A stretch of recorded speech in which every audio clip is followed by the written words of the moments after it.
पाहुणे येणार असले की प्रश्न पडतो की काय स्पेशल बनवायचं. तर आज आपण मालवणी पद्धतीने ओला वाटाणा, काजू आणि बटाट्याची झणझणीत अशी उसळ करणार आहोत.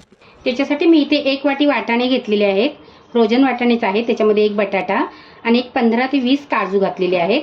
काजू आहेत ना ते मी अर्धा तास आधी भिजवून घेतलेले आहेत. स्वच्छ असे धुवून घ्यायचे. कढई गरम झाली की 1 चमचा तेल घालायचं.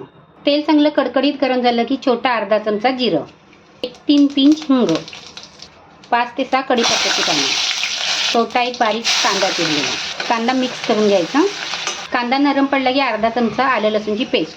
लसूणचा उग्र सुवास जाईपर्यंत परतून घ्यायची. 2 कांदे 1 चमचा तेलावरती खरपूस असे भाजून घ्यायचे आणि 1 वाटी खोबरं सुकं ते पण भाजून घ्यायचं आहे. आणि ओलं खोबरं आहे अर्धी वाटी, ते पण भाजून घ्यायचं आहे.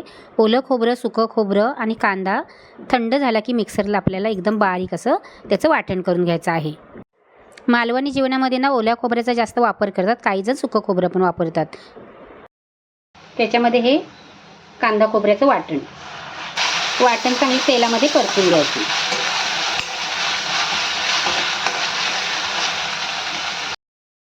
मसाला चांगला परतून झाला की गॅस बारीक करायचा आणि पावडरचे मसाले घालायचे.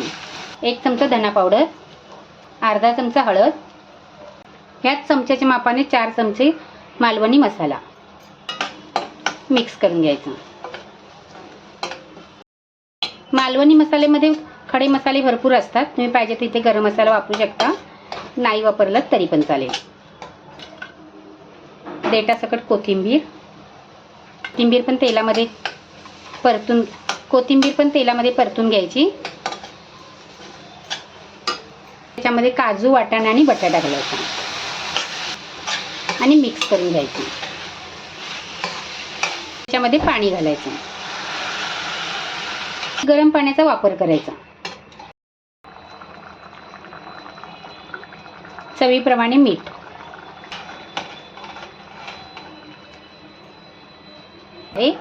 त्याच्यावरती झाकण ठेवायचं आणि झाकणावरती पाणी ठेवायचं. गॅस मोठा करायचा नाही. मोठा गॅस करून भाजी शिजवायची नाही. भाजीला चांगली चव येत नाही. आणि भाजीत भरपूर पाणी ओतायचं नाही, थोडंच पाणी ओतायचं आणि झाकण ठेवून आपण भाजी शिजवून घ्यायची आहे.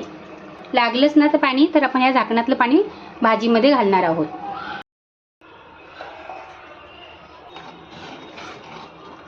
बटाटा शिजत आला की त्याच्यामध्ये आपल्याला 1 टोमॅटो घालायचा आहे.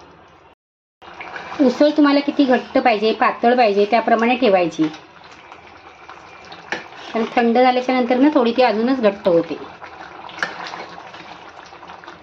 बटाटा रापून बघायचा. बटाटा शिजला ना की आपली भाजी शिजली. गॅस बंद करायचा. आजची जर मालवणी पद्धतीची वाटाणा, बटाटा, काजूची उसळ आवडली तर नक्की लाईक करा, कमेंट करा आणि घरचा सण चॅनलला सबस्क्राईब करा. वेळात वेळ काढून तुम्ही माझे व्हिडिओ बघता त्याबद्दल मी तुमचे खूप खूप मनापासून आभार मानते. थँक्यू.